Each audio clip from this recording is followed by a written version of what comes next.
What would be that music which you have actually finished in like proper ears and you're like really proud of it? Like this was the masterpiece waiting for. I don't know. It's not really. I really love the process of making music, but at the same time, the end result is never something which I found. I've not up till now, at least in my career, Yeah. I've never like come to this point where I was just perfectly happy with. For the young generation, like calling you daddy and throughout everywhere. It's hilarious. And yeah, it's hilarious, I but fucking like hate it, man. what? I hate being old. Anyway. For the new album that you have, Beta, Yeah. I just have one question. In one interview, you mentioned that this album is a collection of stories about the future, as described 50 years in the past. And I just wanted to know what you really meant when you said that. I think it applies to some of the songs. Yeah. I mean, it was just one of the descriptions a bandmate of mine, Dhruv Bola, he came Yeah. up with because he felt like it sort of described some of the songs were fitting of that. What that basically meant is like a lot of the songs had a post-apocalyptic sort of lyrical theme going on. The song like Seed or Flowers Are Blooming, Yeah. which is a lot about this sort of weird fondness for life or living Yeah. on Earth, and then just imagining, like how it's going to be different down the line. The world changes so rapidly. I know. I think there's a general feeling of like malaise in the world where Yeah. it doesn't quite feel like we're heading in a good pace right now. Yeah. So I think it was just that feeling, that zeitgeist everyone was sort of feeling around the world, also infected us a bit and came out in some of the songs. There was also one moment, and actually, I was viewing this interview of yours in which you mentioned that like you produce a lot of songs and a lot of lyrics, and there are a lot of different times where you actually come up with really good ideas. But the ones you put out are the ones where you had an authentic moment with that music because you feel ki even there's that authentic moment that you felt, that is something that can be related by others. Yeah, that I think is generally true of almost anything you do, So if you do something and you have this moment where you feel like this is the greatest idea ever, or you feel very attached to it, that I think is a good thing worth pursuing. And so, again, in music, this is not always like universally true, of course. Yeah. Sometimes like you're actually missing out on some of your best ideas because Yeah. maybe it just wasn't something, you understood at that point in your life. But at least for me, my process has been to try and it's not been a great process. I'm still trying to refine it. Yeah. Because it would be a better process if I was also more organized. But it takes me like years to finish Yeah. songs. So, I'm not like, for example, hip hop people who like sort of bang bang they meet and they Yeah. finish a song, which I'm so jealous of because for me it's like It's all process. I'll take years to finish. And even though, then I finish it, I'm like, shit, I could have done this in a week. But like I go through many versions of the song and Yeah. like all, and sometimes you just arrive back. What would be that music which you have actually finished in like proper ears and you're like really proud of it? Like this was the masterpiece waiting for. I don't know. It's not really. It's hard. I don't think I'm just. I'm at peace with the fact that I don't think I'll ever be happy. With Yeah, the music I no. make. What? Yeah, I mean, I just don't. I really love the process of making music, but at the same time, the end result is never something which I found. I've not up till now, at least in my career, Yeah. I've never like come to this point where I was just perfectly happy with But it. when would have been that one moment when you first found out like this is the authentic moment and this was something which I looked for while in your starting years when you produced music? Oh, I mean, that still happens. Though that authentic moment we're talking about still happens. Like Yeah. it can be something very simple, man. You could just be playing some, a few minutes of some piano, and you might be just singing something which comes to your mind, and for some reason, like a tear like comes out of your eye. So you're having something, and that is basically something is aligned within your psyche, within your whatever, and that's an indicator that okay, something clicked, or something, like sometimes you can be hammered and play something and you get emotional about it. It's these indicators which are like I it's think similar to like sort of tuning into something. yeah. Do you have a story like you were just sitting out and jamming and playing out some things and you just produced a melody and like, yo, this is it. This is gonna be. Most of it is like that. Most of it is like Yeah, that. most of it is most of it is just sort of happening in my head. So I'll just be doing something and Yeah. I'll start mumbling, humming something. Do a voice memo. This is a classic thing. And then like if it's and then I just have a long years worth of things. So it just sort of slowly the conveyor belt moves. So I was also wondering this thing. Like I've seen a lot of interviews and all the content that you have put out. And there was this thing that you have been you started earning money at a very young age through logos and Yeah. like finding out everything, like getting that money through PayPal and the whole process which got involved in Yeah. it. It's like a really funny story. Yeah. But and you, when did you actually start producing music by yourself? Because I think you've self-learned music. Yeah, so I think I started learning how to. Basically, I studied in San Francisco for 3 years, All right. and those years actually I went to do many things. Yeah. And one of the sort of arcs in my life which started there and ended there was I realized that I was being pushed towards making my own music, and that was something which I was being encouraged by friends, people around me, and in general, which I found a lot of encouragement there, which is really awesome. Um, so I came back to India around 2010, and then by that point, I'd learned, I'd written some songs, just Yeah. like pure acoustic guitar and singing, and then I'd play some organ and just started, but I had no idea how to produce music. So that whole year, I was staying at my mom's house, and that whole year, basically, I would just get up in the morning. Yeah. I basically just spent like 16 hours a day for 1 year, learning how to Oh, amazing. produce music, Yeah. how to record music, what mics do, all that shit. And then by the end of the year, I finished an album after knowing nothing about how to. That's Uh, absolutely crazy. um, yeah, and then I realized, obviously, like the next year, oh shit, I actually don't know what the fuck I was doing. It's just like, I mean, I like miraculously finished it, and Yeah. then now when I look back, I'm like, damn, I had no fucking clue. Like, I didn't even know what.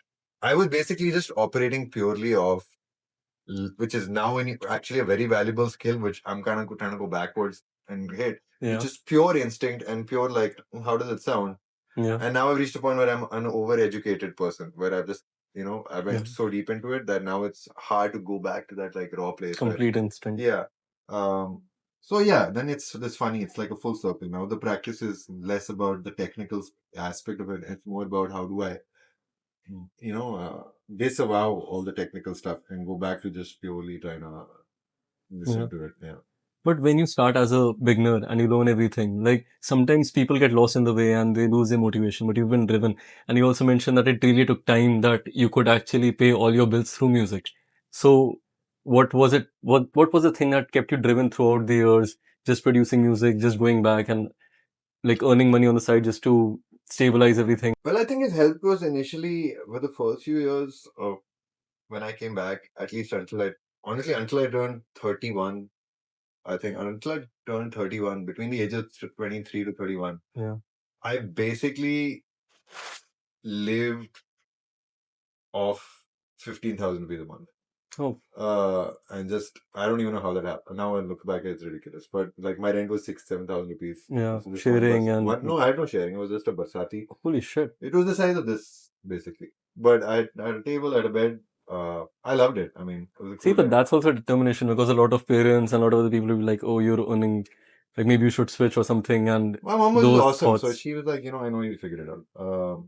And it's not like she had money anyway. So it's not, I mean, it's not like, hey, No, wait, it's true. my mom also was also going through a very similar journey where she was someone who's not really educated in business. So, I mean, she was basically trying to Yeah. also figure out her life. Yeah. Because at that point, I was this absolutely useless son who was gone into music. And she had enough money to have her life because my father died when I was young. So I don't know, we're both idiots like that. Uh, but eventually, like she also learned how to do business, and at the same time, I also was learning how to Yeah. make money out of my music. But around when I turned, I think honestly, when I met my wife, and who is now my wife, Suryakanth, that was probably a big turning point in my life because it was also funny because I mean she just had a higher standard of living. Yeah. She made good money, she had a job and all that shit, and I was just like, oh fuck, if this life has to continue, something has to Yeah. be done. So she had no idea I was so broke all the time. So it was always just, there's always this tension. She never figured it out until years later when I told her, hey, listen, I had no fucking money. But yeah. So I mean, then I just started doing more things, Yeah. which to make money. Yeah. Before that, I had this very artistic, like, no, I won't do anything. But at that point, I decided, okay, I have these other skills, like I can make films, I can do all that stuff. Then I started working with some brands and stuff. And I worked with one guy called Sanjay Garg, who owns this brand called Raw Mango. Oh. And I think I had one that was a very influential in my life, because I think he was extremely another encouraging person in my life. He's also he's quite brilliant artistically and creatively, and I think we both recognized something, and he gave me the respect and gave me the space, and he paid me very little money, motherfucker. I mean, he's fucking Rajasthani Marwadi dude. He took advantage of me. But I appreciate Yeah. like everything I learned, and we Yeah. now joke about it. Yeah. It's still like that. So I'll still not do it. Now I don't do any work for him because of that. But whatever. The point is, like, there was this phase where there was a Yeah. I basically just started figuring it out, and again I had no money until 2019. I think 2019, which is when at least financially I had a lot more like fortune, Yeah. financially speaking, because I had a good Lifafa album come out, and then Bismillah came out. Yeah. So both of these sort of just had their own journeys. Yeah. So that felt like a life changing year, and then COVID happened. Like, they're like, oh, shows are off. Yeah. But yeah, Yeah, I heard you had the visa issue and the toes then got just shit, messed up and everything along with yeah, it. and then it's now it's like, yeah. I would like to honestly talk with you and Subi ma'am to actually. I think your dynamic is absolutely crazy, and how you talk about it is just absolutely pure love. And I would like to know more about it, but maybe some other time. Yeah, of course. And for this thing, like one more question which I always have is that, like, when you start out and your music is out and people are starting listening, when was the first time when you realized you're actually famous? Like, yeah, people know your songs when you're on stage, just singing along and they're vibing with it, and you feel that you have created something and put it out there, and people have made meaning out of it, like you have. I guess I could see a connection developing between my music and people who listen to it. Before that, it was still very invisible. Also, before that, it was very, we were very invisible. I was very invisible. I spent all those years trying to learn things, teach myself, and I always told myself that at some point, all of this would come to some sort of payoff. It's still a process, of course. Yeah. But there's a little, I think every artist is kind of delusional. It should be. You'll have to be a little delusional. You have to be. Because you need so much luck for things to work out. And I've had many things. I've had a great mom who's been cool with it. I've had good partners. I've had good mates. I've had good people around me. I think that's been a big privilege in my life. Uh, but yeah, I would say, like, just that year, when I played a few shows, and I could see people remembering lyrics. I think also it was just a matter of time in terms of, like, now it's the internet just means the way people consume all this stuff through the internet and social media is radically different. Yeah. You can put a song out now, and by next week people know the lyrics. Yeah. You might play a show, from nothing to, you might be 0 to like 100 in like a week. Yeah. Yeah, that's, I think, the trajectory of like where it can go now is super fast. Yeah, people have different niche and they're like into it, and Boom. Yeah. anything can go anywhere. Yeah. But what has been that fangirl moment for you, for other people? Because for you specifically, among all the artists and all the concerts that I go to, there has been, what term has been associated with you for the young generation, like calling you daddy, and throughout everywhere. It's hilarious. And yeah, it's hilarious, I but fucking like, hate it, man. what? I hate being old. Anyway. Yeah, Who likes being old? Anyway. No, I don't hate it. It's fine. That's something hopefully I'll always have a sense of humor for it, like this shit. So I like daddy. Yeah, like, Although Surbi hates being called mummy. I don't think anybody would be calling her that, but I'm not. It's mummy daddy. Like, Holy shit. Yeah. Like, Mia Bibi is like a really fantastic name to put out there. Yeah. No, but what does she feel about you being called daddy? She Well, thinks it's hilarious. I mean, it's a funny thing. It's so double, it's so loaded. Yeah, like, especially in our completely. time, which is like kind of so I like it. I mean, it's at least it's got a nice sort of sexual innuendo. Yeah. There could be, uncle is definitely worse. No, uncle is But I guess completely uncle is worse. pretty like the thing now. Yeah. The language is fascinating, like how it changes every generation. Yeah, but you can't be called as an uncle. You have to agree for that part. And I think I don't agree. daddy is a pretty good name. You have to have a name person. Yeah, I mean, I think it's cool to see younger children, younger folks, younger people enjoying music. And Yeah, I mean, for me, I guess if I just the way I approached all this was I wanted to create something which was sort of lack of a better word, just from here, if anything here. I'm not. Yeah, I mean, for me, like the ultimate thing which I hate, in general, Indians, or even white people, be like, Yeah. oh, you're the something of something, you know? You're the Yeah. Frank Ocean of India, or you're the Led Zeppelin of Ukraine. Yeah. All that nonsense. I think that's just demeaning to. It's sometimes it's true for a lot of things, of course. I'm not like, but Yeah, like but it it's diminishes your yeah, it's identity. all. So it's sort of, but it's a challenge in the sense that okay, cool. You take it up as this Yeah. idea where like somebody builds this. There's a phrase for it. It's an arc. Like there's this in like Jungian like it's a philosophy. There's an archetype, thing. Yeah. So an archetype is basically like this pattern of a human being. Yeah. You'll see that pattern repeated through society, through culture. Every generation has, like an archetype. Like Amitabh Bachchan created this archetype of Yeah. the Angry young but man. he wasn't young. There was Yeah. Dilip Kumar before that, who Yeah. actually created it. So, but then people try to apply that archetype. Yeah, they try to fit people into labels Yeah, to exactly. But properly show. so it's fascinating and it's like interesting if you can create a new archetype. Yeah. That is in for me like an intellectual goal. If you know what I mean. That's To be like something which is so unique that you become a label of some. Yeah. You know. But like just out of aside, like, are you actually interested in psychology in general? Like, you just quoted Carl Jung. I mean, I've not read much of this shit. That I'm just like a cursory, like. But for different philosophers, or specifically, like, I was Yeah. fascinated by Jung a bit because like I read about this thing he wrote they call the Red Book,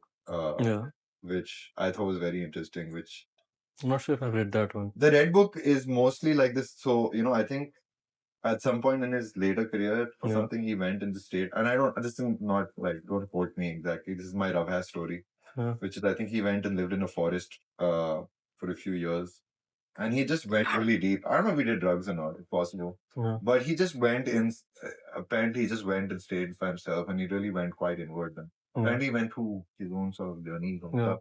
And he came out and he made this, illustrated this giant, like, book called the Red Book of Young, which is just full of these crazy illustrations. And I've not written it, I've just seen it. My friend has written of it. By original, I mean, Yeah. it's pretty expensive to get. Like it's like a it must be 25,000 rupees. But it's insane, So this. There's this. So I was fascinated by what the fuck was up with this guy, and then Yeah. There's this theory by Carl Jung which always fascinates me, and it's like really common. I'm just not able to recall the name. It just basically said that most people are not original, and only like less than 1% people are original. They just hear everything around, they just view everything around, and they capture it, and after a while they forget where they read it, and everything, whatever they produce, are just glimpses of other things. And when they actually end up producing something of their own or do something of their own, it's actually not them. It's just what they have seen, because there is no originality for most people, and it's like a concept which has been stuck for a lot of people. It's just absolutely crazy. Yeah, I mean that sounds like pretty much right about everything in existence. Is that Yeah, way. but I don't think that matters as much. Yeah. What matters is what you end up doing. I mean, it's like you can have all these ideas, but That's true. So I'll just ask one last question. Okay. So like a lot of different artists have different rituals before they go on stage. And like some string the guitar, and even actors. Like I saw this one interview with Shah Rukh Khan, where he was where he was talking to Amitabh Bachchan, and he asked like, "What is the one thing you go and do before stage?" And he's like, "I check my zip, like if it's uh completely closed or not, or something like that." And then Shah Rukh was like, "That's the new thing that I do. If I go on stage, I just check my zip if it's to see if it's tight." I don't really have a ritual. Yeah, I guess I mull around. Yeah, I don't like really have a. hang around here. Yes, I don't know. I don't really have a ritual. You still have anxiety, like going before stage and like standing in front of people and playing and everything. The anxiety is not really from playing in front of people. The anxiety Yeah. is more about like this technically, like I was wanted to be okay, So Yeah. the like anxiety comes more from we put on in-ears or whatever, and the sound will be okay and stuff like that. Because if the sound sucks in your ears, then it becomes an extremely stressful process. So sometimes you just wait, you just hope for that stuff not to like go bad. So the anxiety comes more from that. Yeah, and then maybe if you play some new songs, Yeah. which you haven't tried and stuff like that. Usually maintaining it, like making sure everything is going right for the sound and this and that and everything. Yeah, I That's- think that's the main. Yeah. In terms of people, I don't think like. I mean, I'm just. I don't know. Anyway, I'm not exactly a very good crowd communicator, so I don't. I doubt that you have this impression and the image you put out when you're actually producing shows. On Yeah. the Peter Cat official channel, there is this live music of yours, like 8-9 minutes, where you produce, and it's like absolutely amazing.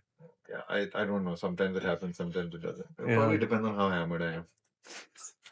Yeah, but that's also a good thing. Why not? Like, Well, whatever actually helps you to produce and play is yeah. what you want. Yeah. Well, let's see.